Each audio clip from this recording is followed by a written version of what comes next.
Yeah. Okay, so that's different. Okay, good morning. Happy So Valentine's Day. we are chapter 30, 55. page 403. The Tanya.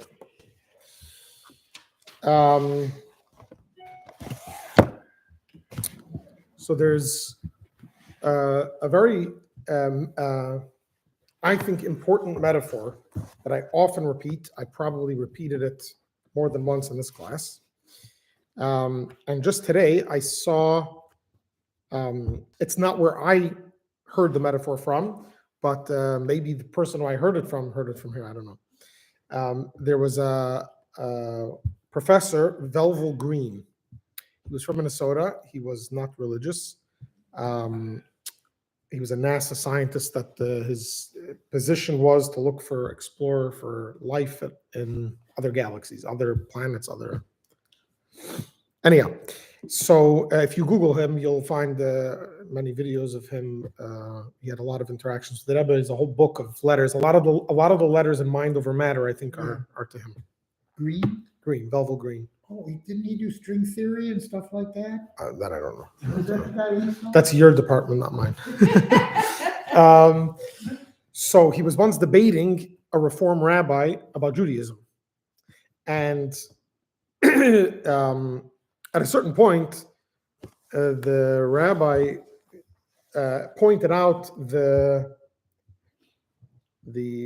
not hypocrisy, but it looked a little weird that here there's someone who he wasn't religious yet.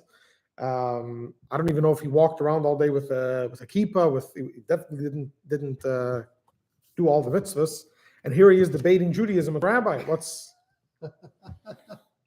So he responded with the following metaphor: that if you have two people on a ladder, and one's on the second to top rung and one's on the second to bottom, which one's higher? You would think the one on top, right? The one that looks like he's on the second to highest rung. However, if you spend a few minutes and look closely, it really depends on what direction they're going. Oh. If the one on the top is on his way down, if he hasn't reached the top yet, he's climbing up, fine. But if he's going down, then since he's on his way down, the inevitable is going to happen. He's at the bottom. And if the one on the bottom is on his way up, so he's technically at the top already, at least because that's where he's aiming. So he's at the top. So even though looks may be deceiving, yeah?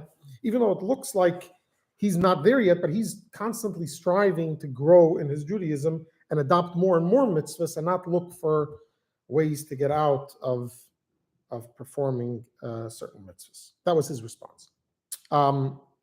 That's a perfect segue into our class today, which we are going to talk about humility. Are you recording?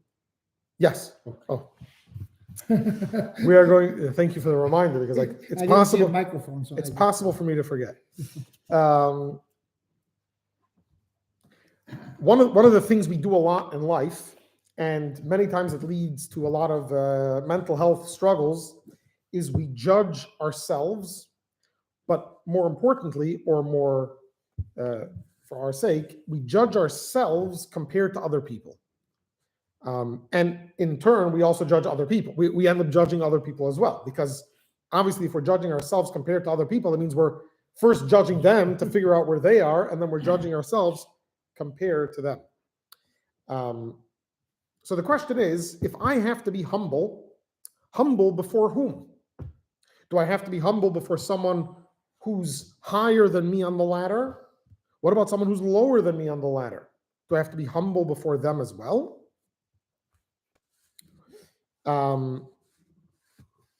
And the last chapter, we really put the human being in place in regards to his service, divine service, as far as who's in charge in himself, the animal soul or the godly soul.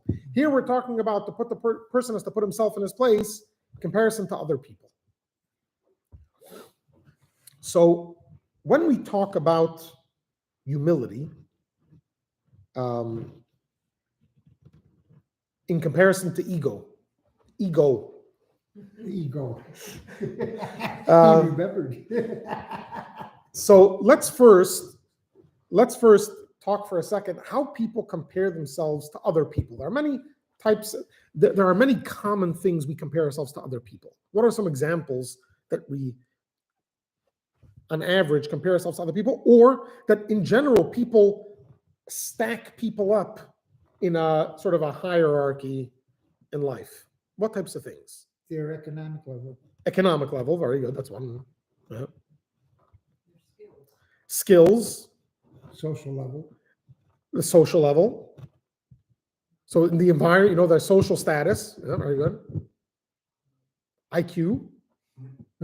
Not always is it a good, but people tend to do that, right? We tend to say, oh, this person's a very smart person, I trust him. This person, no, or even if it's not IQ, it's the amount of information a person knows, intelligence, etc. And then there's obviously in Judaism, divine service, how many mitzvahs a person does, how much Torah he knows. That's obviously how the Alter Rebbe is going to speak about it in this context, but really the same applies for all areas in which we judge ourselves. And when we put ourselves on this hierarchy, it's usually not subjective. Usually it's an objective hierarchy, right? It doesn't necessarily mean I'm a better person because I have more money or smarter or more status. But at the end of the day, there is an objective reality that places one person above the other person. Yeah. There are some organizations, this is their whole job, to figure out who are the 100 wealthiest people, who are the 100 most successful businesses, who are the 100 most influential people. Yeah, people devote their lives to these type of statistics, figuring out how to determine these things. So, in general, this is a rhetorical question, or I don't know if it's a rhetorical question, but it's a question that doesn't need to be answered out loud. We have to ask ourselves, before we get started on this exercise, we have to ask ourselves, usually, how do we judge ourselves compared to other people? Do we usually look at ourselves? Do we tend to go to a place where I am lower than the other person? Do we tend to go to a place where I'm higher than the other person? Or do we tend to go to a place where I'm equal to the other person? And I think it would be safe to say that for most people, in most circumstances, they tend to try to put themselves higher than other people. Obviously, sometimes you can't. When you're thinking financially, obviously, you're not someone who's poor is not, is under the poverty level is not going to compare himself to or think he's greater, he's wealthier than a billionaire, right? That's obviously nonsense. We're talking about when we're judging a person in something that's comparable, yeah? or even something that's subjective. But let's say I see someone and obviously he's much higher on the ladder than I am. That's easy to be humble in front of such a person. But what about if I look at someone and I see objectively he's much lower than me? How is it possible to be humble in front of that person? And if we think about it in Judaism, yeah, you have someone, for the most part, studies Torah, observes mitzvahs, has done so most of his life. So in the divine service world, this person, even if he's not a Bainani, even if he's still a Rasha because he still commits sin once in a while, and his mind and thoughts still go in places, undesirable places. But then he sees another person, a Jew, and we'll soon see the Alter Rebbe may even include non-Jews, who doesn't observe mitzvahs, yeah, is not keeping Shabbos, not keeping, objectively on the ladder of mitzvahs, the person's looking at himself and he says, I'm higher than this person, I keep more mitzvahs, yeah? Is it possible for him to be humble in front of the person that's objectively lower on the ladder? Now, some people say that, some people have come up with a solution that it's not that. What's the problem? Why are we trying to get to a place that a person should be humble? We'll soon see. The Alter Rebbe starts in Tanya before I get there. But if you look inside, just the first paragraph, we don't have to read the whole paragraph. Just look at the last line of the paragraph. You see the verse, the instruction of our sages: be lowly of spirit before every man. Yeah. The Alter Rebbe is going to base his whole chapter off this quote from the ethics of our fathers, from the Mishnah, ethics of our fathers. And the Alter Rebbe is going to stress on the fact that it says, be lowly of spirit. It doesn't say be humble. Usually you could contrast humility as being something that, soon we'll get to humility, but the point is we're talking about someone who's, he feels himself lower than someone else. I'll give you a nice little story. The Alter Rebbe once visited, author of the Tanya, once visited a rabbi who was not a fan of Hasidism. And the Alter Rebbe had a colleague, also a student, a disciple of the Baal Shem Tov, who wrote a book, who authored a book, a Torah book called Noam Elimelech. And the Alter Rebbe goes to this rabbi's house and he sees that there's a bookshelf behind the Alter Rebbe's desk, behind the rabbi's desk, and then on the bottom there's no shelf, right? Like on the bottom, under the bottom shelf is just the floor, and he sees there's a book on the floor under the bookcase, and it's this book of Hasidus that Elimelech of Lizensk, the Alter Rebbe's colleague, published. So the Alter Rebbe was very taken aback by this and told so to the rabbi. So the rabbi said, "Who is this guy that you're like so offended and sticking up for him?" So the Alter Rebbe said, the author of that book, Elimelech of Lizensk, if you would put him under the bookcase, he wouldn't be offended and he wouldn't be upset. That's the type of person that wrote such a book that truly doesn't think much about himself. How could it possibly be that a person who's objectively higher can look at someone lower on the ladder? And again, we're using terms higher and lower, not as a final judgment. We're talking simply looking at the spectrum and seeing where people can be, and you seem to be higher. How can you look at someone lower than you and be of low spirit, feel inferior to them? Literally inferior to them.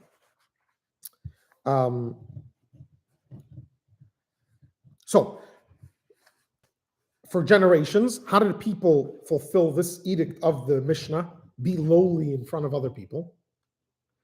They would do it as almost like a show.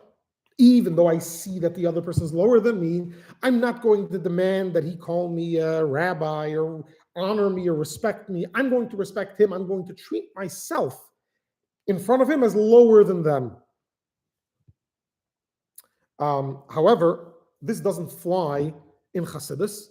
This doesn't fly in Alter Rebbe's philosophy, because the Alter Rebbe's philosophy, Hasidus, especially Hasidus Chabad, is founded upon three primary principles. And the first one is truth, emet.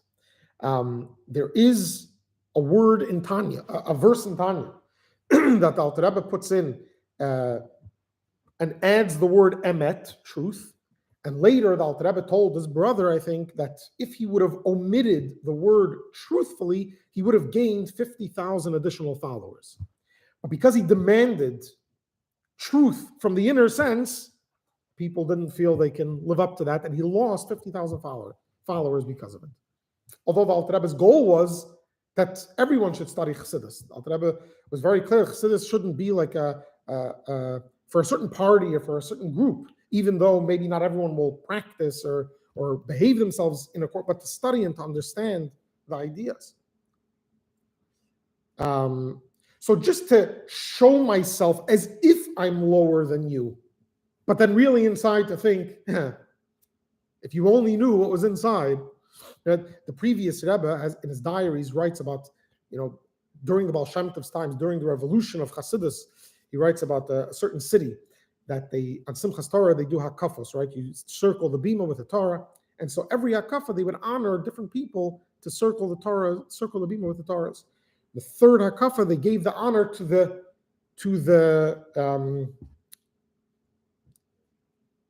those who were humble.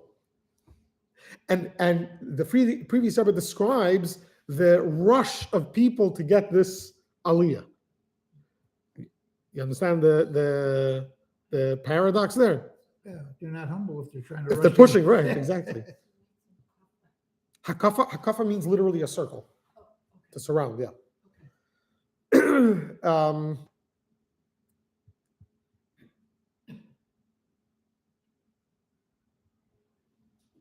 so therefore, in order to, so we can't just rely on superficial. When it says in the Mishnah to be of low spirit, it doesn't mean superficially, because the Alter Rebbe can't be demanding superficial actions. So in order to truly judge someone else, put someone else higher than yourself, if objectively they're lower than you, there are two things that have to change.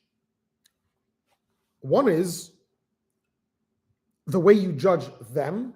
The other is the way you judge yourself. We tend to judge others. We tend to be critical and strict when we judge others, and we tend to be a little more forgiving when judging ourselves.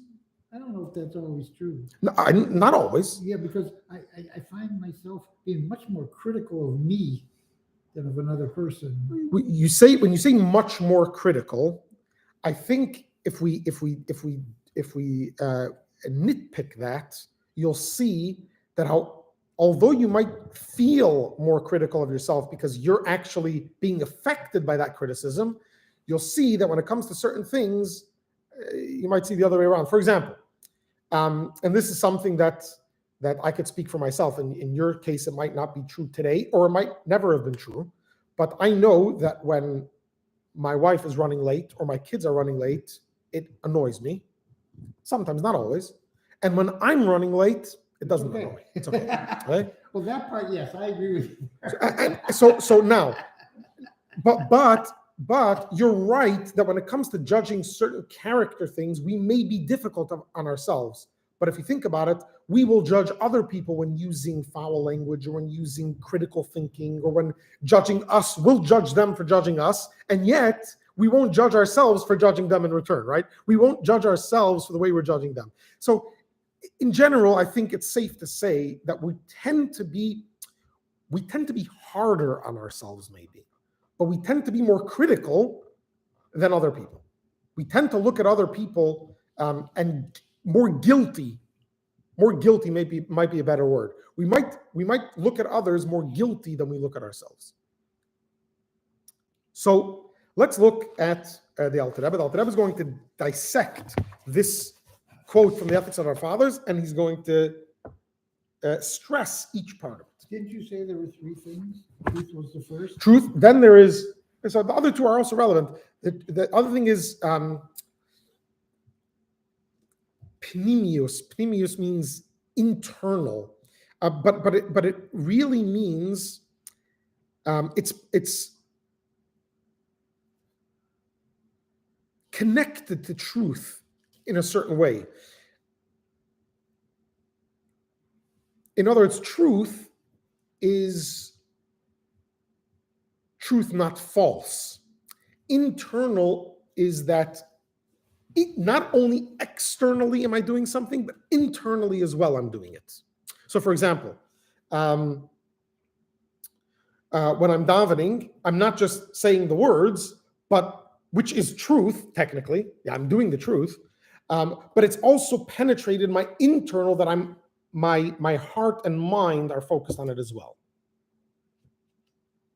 An example of this is when the Rebbe offered this example a number of times, that the fifth Lubavitcher Rebbe started a yeshiva, the first Chabad yeshiva, and he would many times spend time with the boys and share with them Hasidic discourses. And when a Rebbe would recite the Hasidic discourse, as a preparation, they would sing a melody, a Hasidic melody.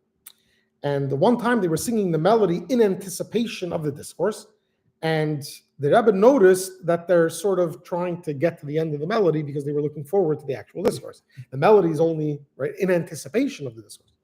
And the Rebbe paused, and the Rebbe said that a chassid is a pnimi. And that means wherever he is, he's there entirely. So even though the song is only a preparatory step towards the Hasidic discourse, but because right now you're dealing with the preparation, your whole mind has to be there. You can't be thinking about the next step, or else then the preparation isn't a proper preparation, and then The next step is missing as well. And the third thing is what we studied till now in Tanya, meditation, to contemplate, to meditate. And so therefore, it's not enough. A person just acts as if he's humble, as if he's lowly of spirit. That takes no major meditation. But the Alter Rebbe is going to give us these tools how to truly get to that place where a person can feel of low spirit, even someone that objectively might seem inferior to, lower to. Okay. Chapter 30. One who suffers from Timtum Alev. Remember, we're going back, chapter 29, we started with someone who the fire of God isn't catching on to their heart, right? And we called it in Hebrew Timtum Alev. Timtum Alev means the heart is stuffed. There's a blockage.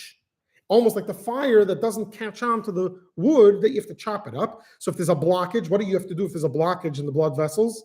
You have to put a blood thinner or something that should release that blockage, right? So one who suffers from Timtum Alev must also set his heart to fulfill the instruction of our sages, be lowly of spirit before every man.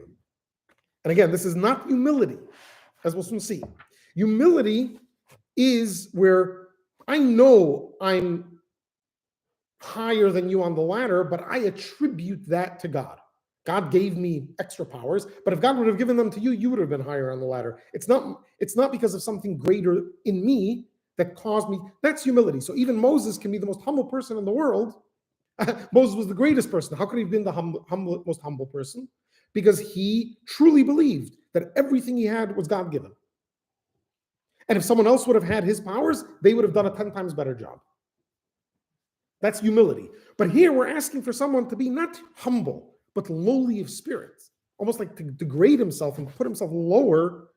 Moses didn't think for a second he was on a lower level than the Jews that worshiped the golden calf. He knew he didn't worship idol. He knew he was objectively higher, yeah, but he didn't attribute that to his own powers. He attributed that to a God-given gift. So he didn't put himself on a pedestal above anyone else. That's humility. But he didn't delude himself for a second to think that the other person the other person performed the miracles to take the Jews out of Egypt, and he didn't. He knew he did. But he was a messenger of God. But here, the Mishnah seems to be telling us it's not enough humility. You have to be lowly of spirit.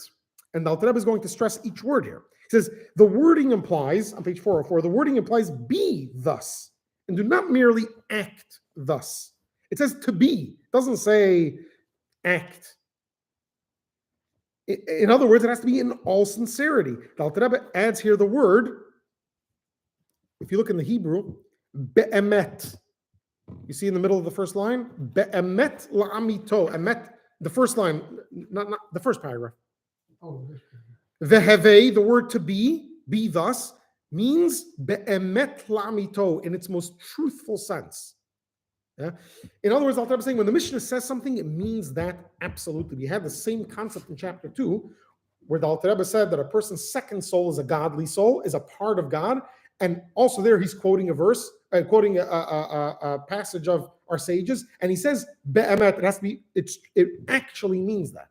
Mamish absolutely means that. So when the Mishnah says to be, it's not like some sort of metaphor, act as if. No, it means to be. And when it says to be it says to be lowly of spirit before every man.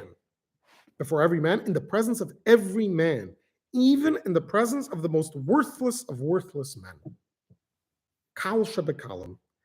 The flakiest, the lightest people, the people that have nothing to show for themselves.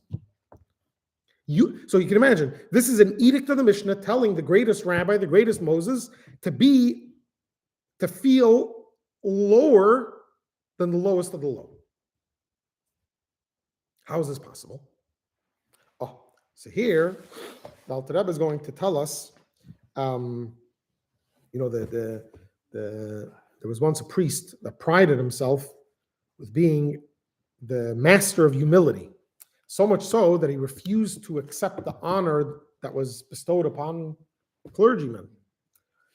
Anyhow, one day a rabbi hears about this and he's a little suspicious about the humility of the priest. So he comes to him, he meets him in the street one day. He tells him, "Oh, I heard that you're the most humble priest in the world." And he's like a little flattered that the rabbi recognizes his status. So the rabbi says, when I heard about it, I was thinking, it's odd. It says in the Torah that Moses was the most humble person that ever lived. In front of every person, Moses was the most humblest person in the world. And based on what I hear, it sounds like you're more humble than Moses. How is it possible? So the priest, his eyes glow, and he says, it's a very good question. I actually had the same question. So the rabbi says, if you have the same question, I have my answer. Right? In other words, how is it possible for someone to truly express such a level of humility that it doesn't get to themselves, that they truly feel lower than the other person? So the first thing is, we have to reevaluate how we put other people. I've said till now, you look at the other person objectively. Yeah, objectively, we have to reevaluate how we're going to objectively place people on this ladder. And the Alter Rebbe is going to base it on the quote from Hillel. Don't, and this is a common, famous quote, don't judge your friend until you judge yourself. No. They say don't judge someone else until you've until you've walked in their shoes. Oh. So the Mishnah says don't judge someone else until you're in their place. And what's the conclusion of that passage? You'll never be in their place. In other words, you can never truly judge someone else. Yeah. So when I look at someone else, and objectively speaking, I am higher on the ladder than that person. I keep Shabbos, I eat kosher, and the other person doesn't. Yeah. So how do I reevaluate their place on the ladder? So first of all, there's the physical place. In other words, I have to look at myself and say, wait, I grew up in a religious home. I didn't have another option. I grew up in a religious environment. It was just as easy for me to keep kosher as it was not to keep kosher. It may have been even easier for me to keep kosher than not to keep kosher. And it was easier for me to study Torah because I went to a school. All we did was study Torah. So it was easier for me to study Torah than not to study Torah.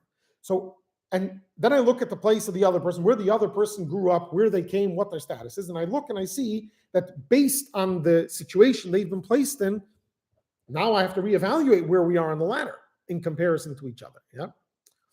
But then there's also the type of person. When I say the type of person, I mean their not character, their temperament. Yeah. So you have someone that's a glutton, not a glutton, someone who's his mouth reigns supreme, and he loves his whole life is about tasting food. Yeah. And that person, for him to keep kosher, might be much more difficult than for you to keep kosher. Yeah. Someone who's a very, very successful businessman is going to be much harder to keep Shabbos than someone who teaches in a Jewish school where they have off on Shabbos. Not that difficult to keep Shabbos, right? So, but then there's the temperament of the person.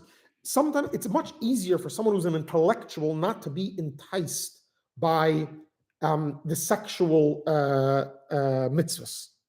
Yeah. Whereas someone who's more passionate and hot-headed, more of a hotter person, it might be much more difficult.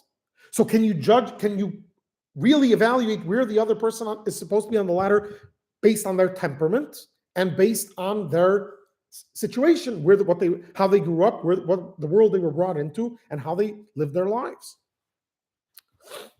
And that's why it says in the Mishnah, who is strong? How do you determine if someone is a strong person? Someone who conquers their inclination. It doesn't say someone who conquers the inclination. That was the evil inclination. It says someone who conquers their inclination. Because it's very easy for me to conquer. It might be very easy for me to conquer your inclination. The difficulty is for me to conquer my inclination. And therefore, is it really possible to know someone else's inclination and based on that be able to figure out, judge them properly? So we have to reevaluate how we're putting people on the ladder. The a Jew once came to the Baal Shem Tov, and he asked him for a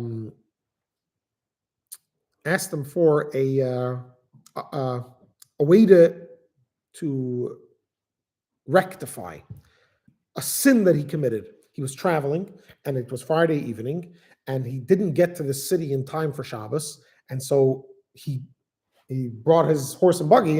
He rode his wagon on Shabbos into the city. And so the Baal Shem Tov told him that his purification processes to rectify the sin would be to bring every Shabbos candles to be lit in the shul for Shabbos, to add in the beauty of. There was a rabbi that heard about, one of the disciples of the Baal Shem Tov that heard about what the Baal Shem Tov did, and he was very unimpressed with. He thought that for such a severe, serious sin, the person should have to do much more than just bring candles every week to the shul. And the Baal Shem Tov, when the Baal Shem Tov heard this, he summoned the student to come to him for Shabbos. He lived in a different place.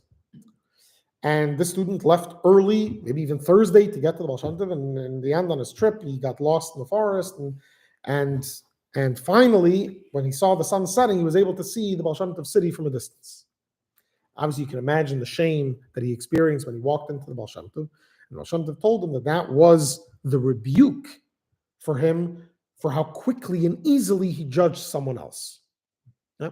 So in other words, just an example of how difficult it is, and not just that it's very difficult, it's impossible to truly judge someone else until you step in their shoes. And because it's impossible to step in someone's shoes, so this is one part that's going to help us reorganize the hierarchy that we're judging people based on.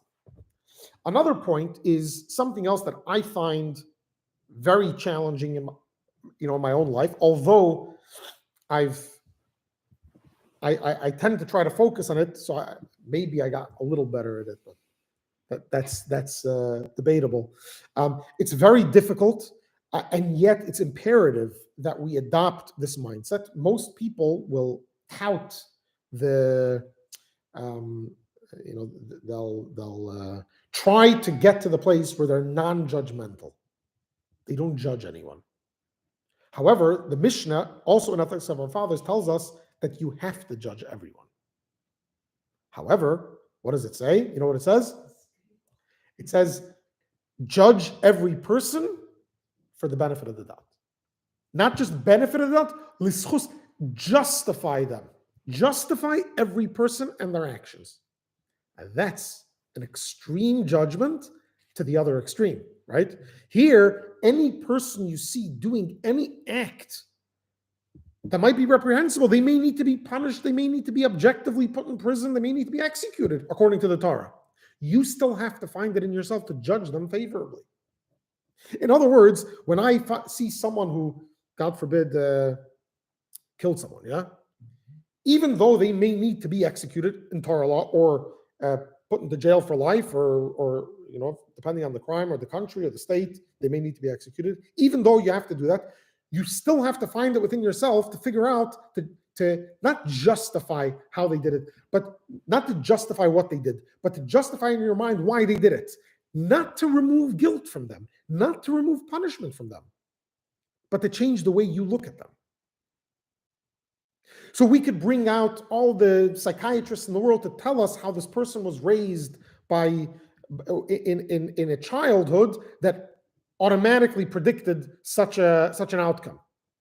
That shouldn't be used as a defense to take him to exempt him from punishment, unless he's truly physically not responsible for his actions.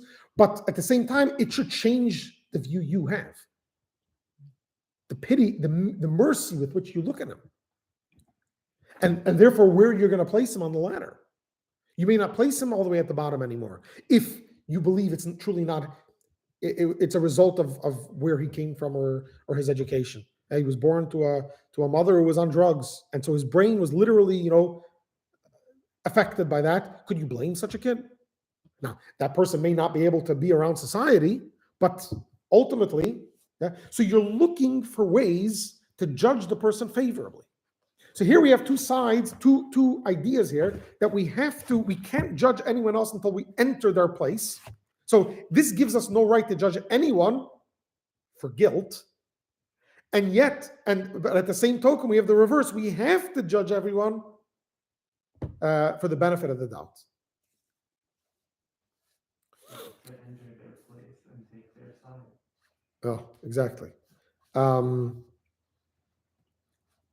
There's a story. I'm sure I told you this, or maybe I shared it in a sermon once. I think it's a beautiful story. There's an Israeli. There's a rabbi here for Israelis in Skokie. He has the Chabadas for Israelis in Skokie. He's from Belgium, Antwerp. His father's the shliach there, and so his father shared the following story: that there was a Jew who lived there. He was a jeweler. They have a big jewelry, diamond district there, whatever, diamond. And he was a jeweler. And the jewelers, they make most of their money on the weekends, Shabbos, Sunday, whatever, Shabbos. And although he was sort of advancing in his observance of Torah and mitzvahs, Shabbos was the one thing, even though Friday night he observed Shabbos, but he also had his business open. And there was the one thing he finally, eventually, during his journey, he finally got himself to close down his store. And a few weeks after he decided to close down his store was the week before New Year's. And the Jews in the Diamond District, at least in Belgium, referred ironically to the week Shabbos before New Year's as the big Shabbos. Shabbos before Passover is called Shabbos Hagadol, the big Shabbos, because of a great miracle that happened in Egypt on the Shabbos before the Jews left Egypt. So they refer to that Shabbos as the big Shabbos, ironically, because that's when you make the most money, even though it obviously is forbidden to make the money on Shabbos, but that's... Anyhow, so Friday night, the whole night, he's torturing himself, trying to convince himself not to fall into his temptation to open the store on Shabbos, and that's the most profitable weekend of the year. Shabbos, he goes to shul, and at the whole davening, his mind isn't focused. He's thinking about the thousands of dollars he made last year that he's losing this year, and then he decides on the way home he's going to just pass through to see what's going on. And he sees one of his friends, and his friend tells him, "You want to keep Shabbos, but one Shabbos. 4 weeks ago you didn't keep Shabbos. Well, one Shabbos, no, it's not going to hurt." And he's like very tempted to go into the store and open up. And he realizes how tempted he is. He runs home, makes kiddush for his family, eats something, and really his stomach's turning over. So he goes into his bedroom, pours himself a full glass of vodka, drinks it, and falls asleep. And he wakes up after Shabbos. He comes to the rabbi in tears. He feels like he violated the Shabbos. A whole Shabbos he was thinking about his business. He couldn't daven properly. He was either sleeping, drunk, or eating or sleeping. What type of Shabbos is that? And when he finished, wiping his tears, he looks and the rabbi is sitting there in tears. And he's like flustered. What? So the rabbi looks at him and the shliach says, I was thinking about my Shabbos. I came into Shabbos, I went to shul, I had a meal with my family, woke up in the morning, studied, prayed, ate, napped. A beautiful Shabbos. I had no struggles.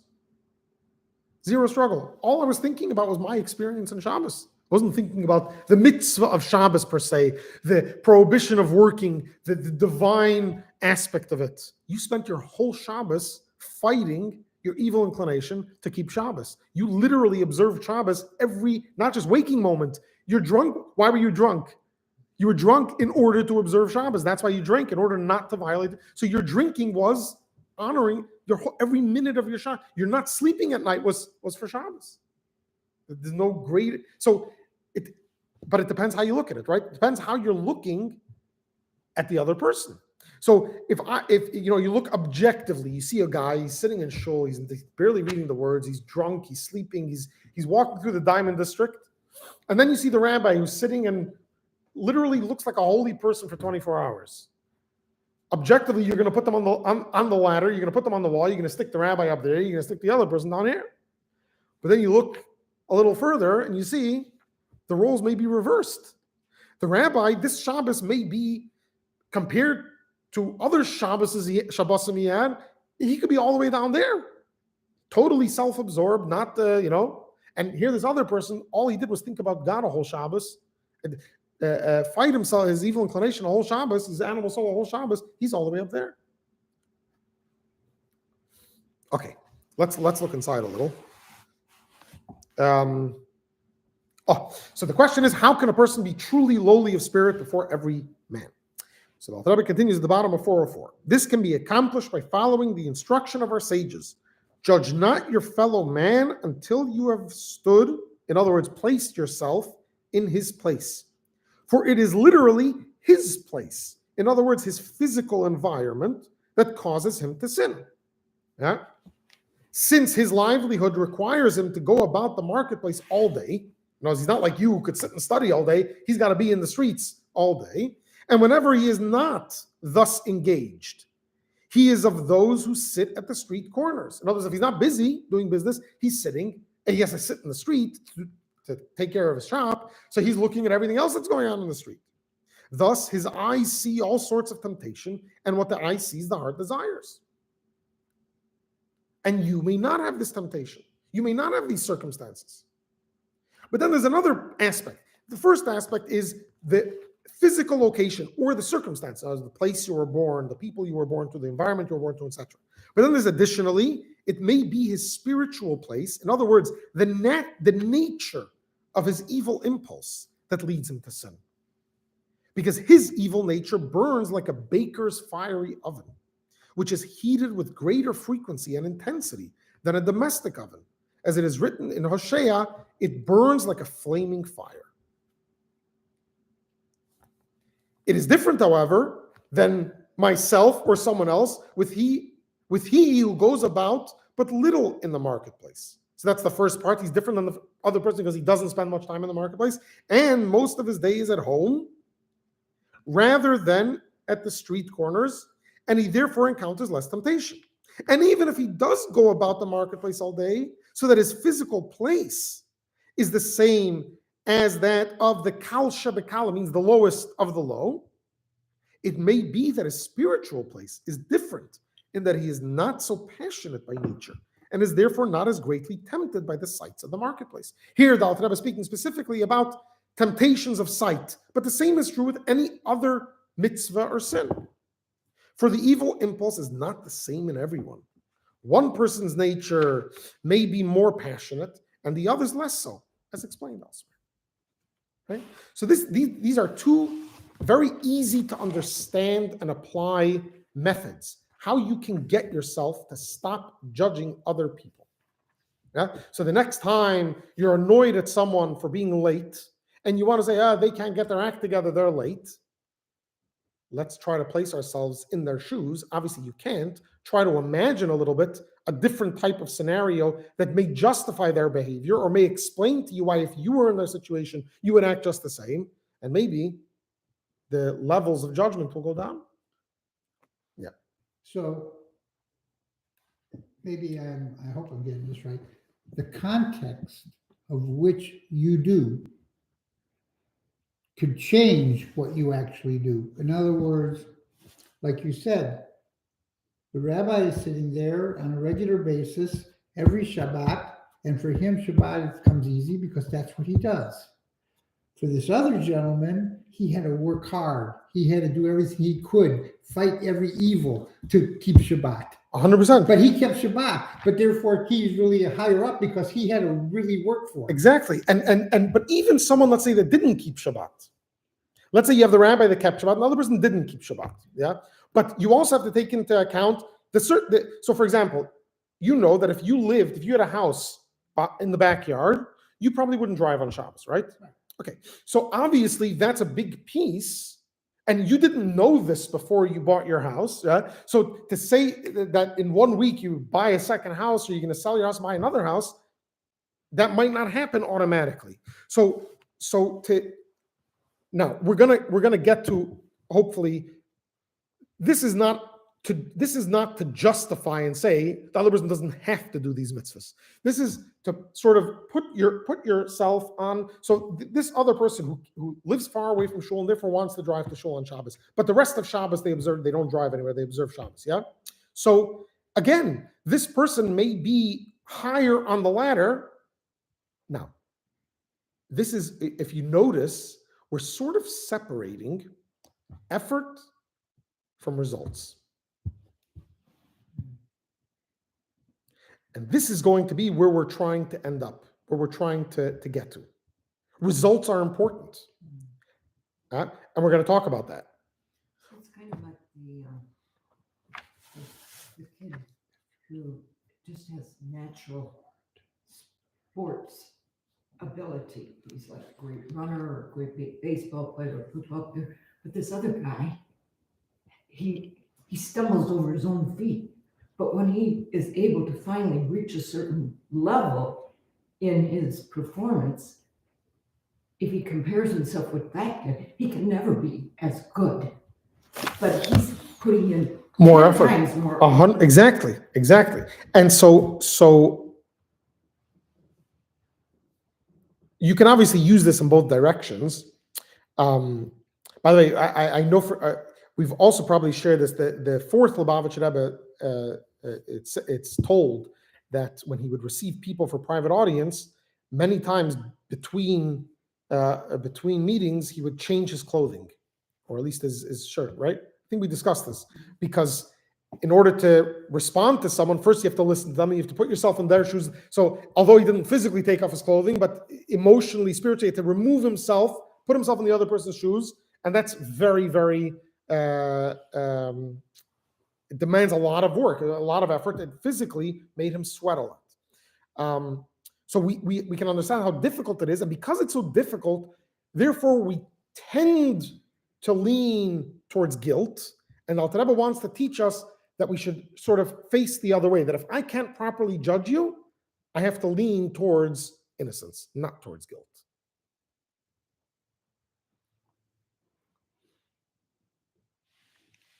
But this becomes a real problem. For example, when we come to so when it's talking about two strangers, or I don't mean strangers, me and you, yeah? If either of us are going to compare ourselves to the other person, if I compare myself to you, there is no, if I do it in my own head, there's nothing dangerous that can result of it. Or if you compare yourself to me, yeah, and if you put me higher than you, or if you put me lower than you, depending on your path, yeah, that's between you and yourself. What's going to make you a better person? But then you have a parent, a teacher, or in some cases, a rabbi, who looks at the student, at the child, sees the student and the child doing something wrong.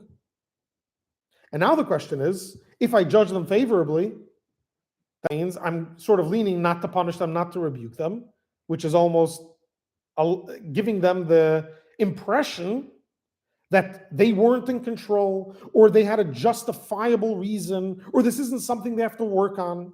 Yeah, I could sit here and make you feel good all day for the amount of Shabbos you are observing, but if I give you the impression that it's okay to drive on Shabbos, then I'm not doing my job. So we have to figure out how to thread the line between not removing agency from someone, because you're perfectly capable of keeping Shabbos. You're a big boy, right? It's possible. Yeah. If there was a pandemic tomorrow, yeah, you wouldn't go anywhere on Shabbos. If there was a blizzard on a Friday night, you wouldn't go anywhere on Shabbos. You wouldn't go to shul on Shabbos, right? So it's not that you're not capable of it. And that's the Alter Rebbe taught us in chapter 12, that every person, their mind can control their actions. So we're capable, but that doesn't necessarily paint the whole picture. Because remember, a lot of what makes things more difficult or easy are the surrounding circumstances and our own temperament. And that may be very difficult for you. And although at the end of the day, we tend to be a results-driven people, most people get paid Oh, I shouldn't say that. In the services business, many people get paid by the hour. But more and more, a lot of people are getting paid less and less by the hour and more commission based on your results. So in other words, we're being rewarded for results. We're not being rewarded for effort. Anytime we finish a tractate in Talmud, you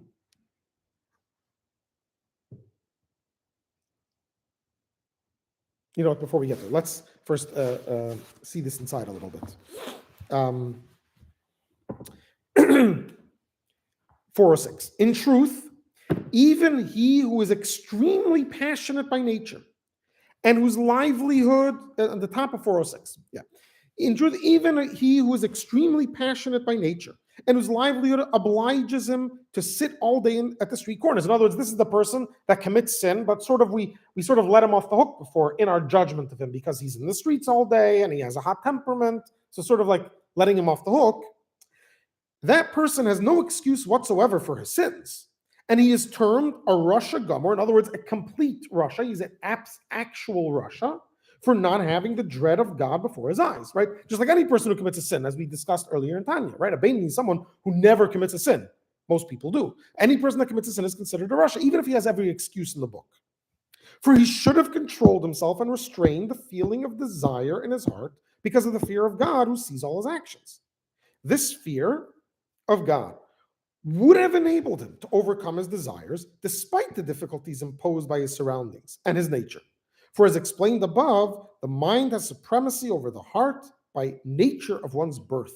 In other words, it is man's inborn characteristic that his mind is able to master and restrain his heart's desire. Yeah, we all know we're perfectly hardwired to control ourselves with our mind.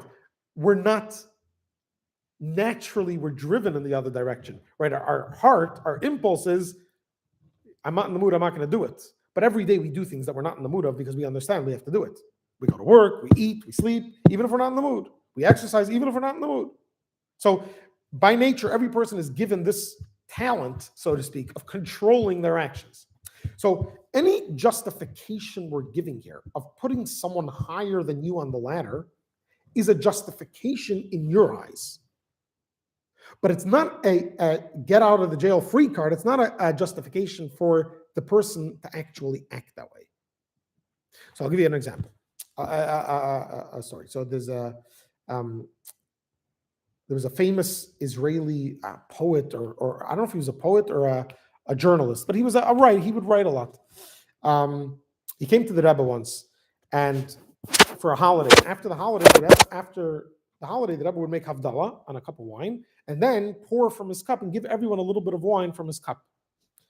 We do this by weddings and other times that you drink from a cup that a blessing, we're Kiddush also, we drink from a cup that the blessing was made on. So this person went by the Rebbe, and the Rebbe had mentioned to him something about, or maybe asked him, or if he keeps Shabbos. And he said no. The Rebbe asked him why not. So he said the story of Rabbi Levi Yitzchak of Berditchev. Cryptic. The Rebbe knew which story he was talking about. Which story was he talking about? He was talking about a story of Rabbi Levi Yitzchak of Berditchev, also a colleague of the Alter Rebbe, was once going in the street in Shabbos, and he saw a Jew smoking. So he asked the Jew, you don't know it's Shabbos today? He said, no, I know it's Shabbos today. You don't know you're not allowed to smoke today? He said, no, I'm not allowed to smoke today. I'm doing it anyway. So Rabbi Yitzchak turned to heaven and he says, look, God, look at your children. Even though they're not keeping your Shabbos, they still can't get themselves to lie. He could have easily said, I forgot it's Shabbos today, or I didn't know it's forbidden today. But even though he knew he was committing a sin, he couldn't get himself to lie, to not say the truth. So basically, he was telling the Rebbe, I don't keep Shabbos, but at least I'm honest about it. I'm not fooling myself. So the Rebbe said, again, all he said was the story of Rabbi Levi Yitzchak of Berditchev. So the Rebbe said, that's good for someone else, but not for yourself. In other words, you can't use that as a justification for yourself. You can't, if I'm running late, if my wife is running late and therefore I'm critical to her, but then I justify and say, you know what, she had a rough day. That's a good justification. But that's not a justification for when I'm running late. Because I know that I could have arranged things that I wouldn't be running late. I can judge myself because I'm in my shoes. I can see the picture. And I know I could have controlled myself. I know I could have arranged things to work differently.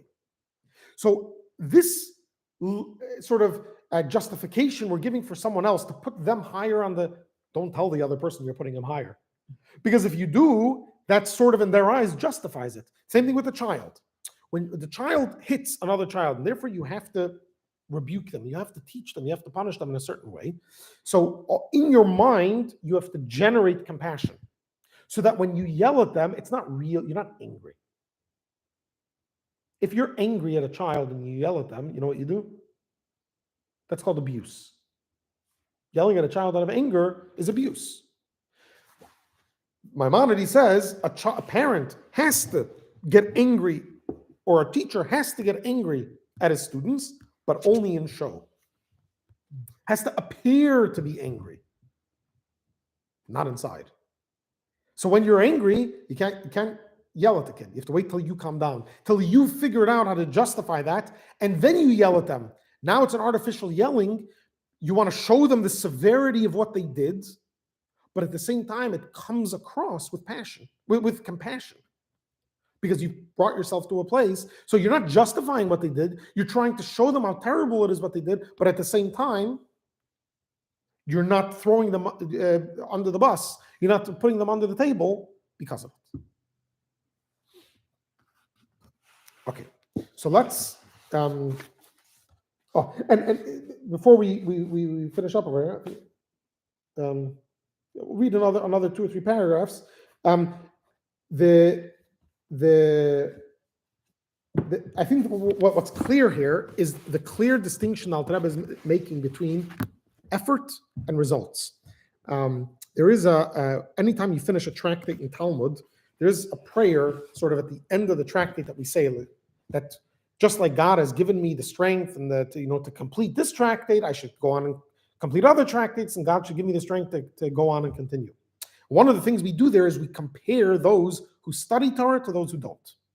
We say, we are lucky to be those who come to the study hall. They don't. We are lucky to work, to toil. They don't.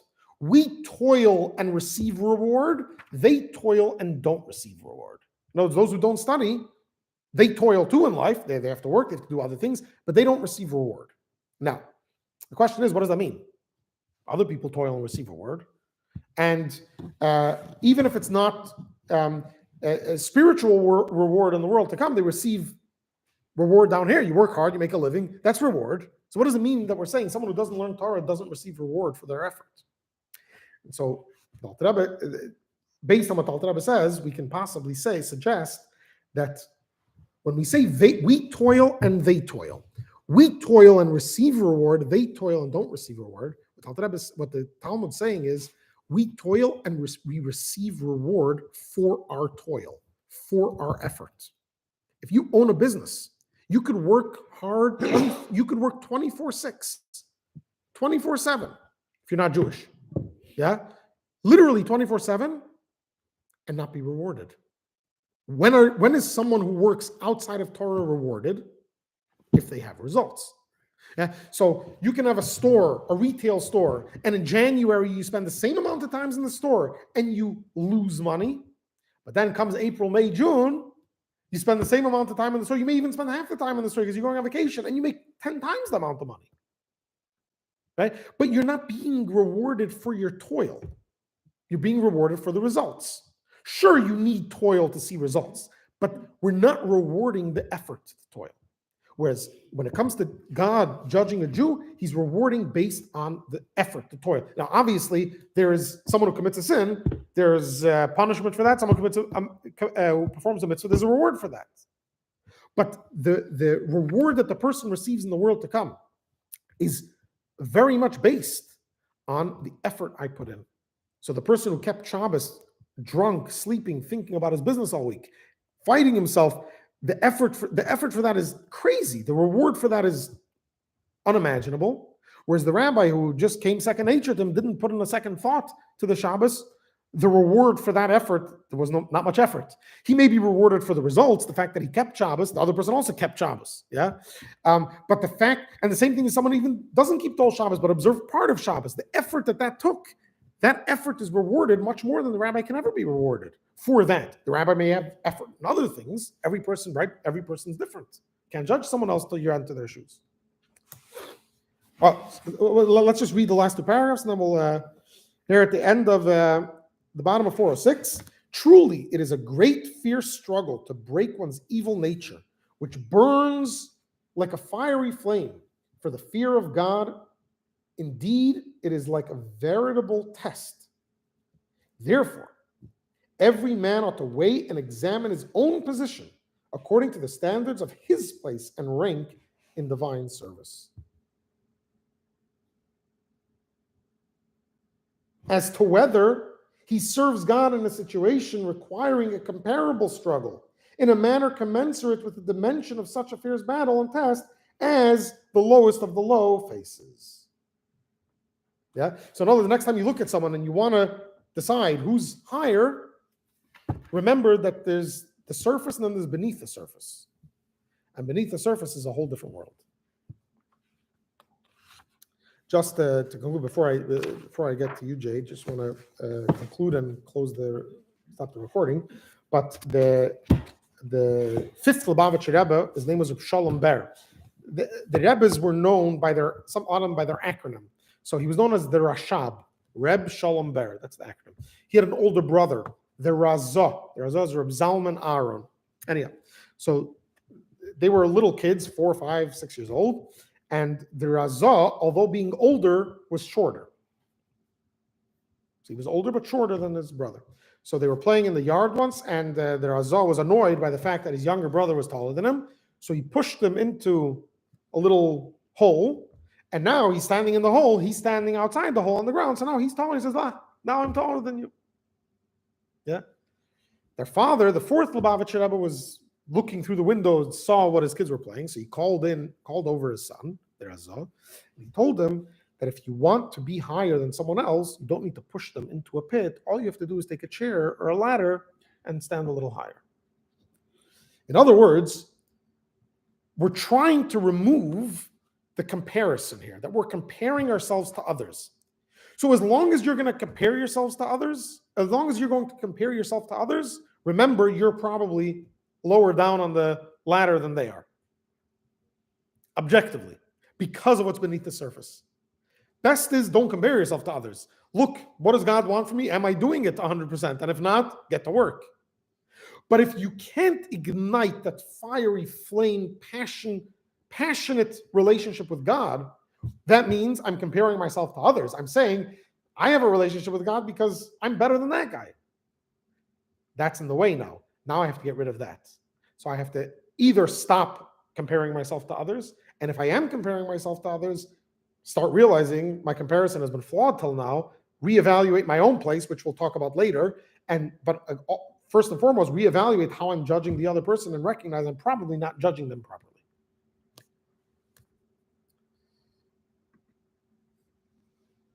Okay. Yeah.